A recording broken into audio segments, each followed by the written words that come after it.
رحمۃ صلی اللہ علیہ رسول الکریم اما بعد بسم اللہ الرحمن الرحیم۔ بھائی عدیل صاحب لودرا سے سوال کرتے ہیں، پوچھتے ہیں کیا کوئی آدمی غیر اللہ کی قسم کھا لے تو یہ شرک ہے؟ یعنی غیر اللہ کی قسم کھانا یہ شرک میں شمار ہوتا ہے کہ آدمی سے مشرک ہو جاتا ہے؟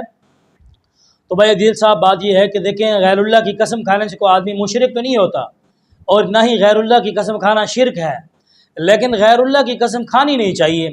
یعنی جیسے کوئی آدمی کہتے ہیں بھئی تیری ماں کی قسم، تیرے سر کی قسم، تیری عزت کی قسم، اور اسی طرح جناب والا یعنی میری بیوی کی قسم، اور اسی طرح مسجد کی قسم، اور اسی طرح جو ہے کہ غیر اللہ کے علاوہ ہر چیز کی قسم وہ غیر اللہ کی قسم ہے۔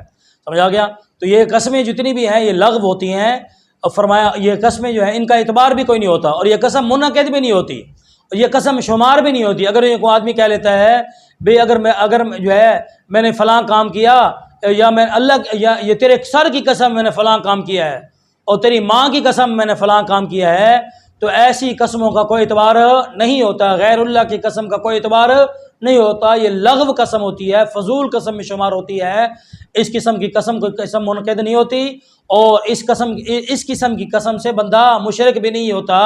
اور غیر اللہ کی قسم اگر کھائی جائے جب قسم منعقد نہیں ہوتی، قسم ہوتی نہیں ہے، تو اس پر کفارہ بھی واجب نہیں ہوتا، اور اس طرح کی قسم کھانی نہیں چاہیے۔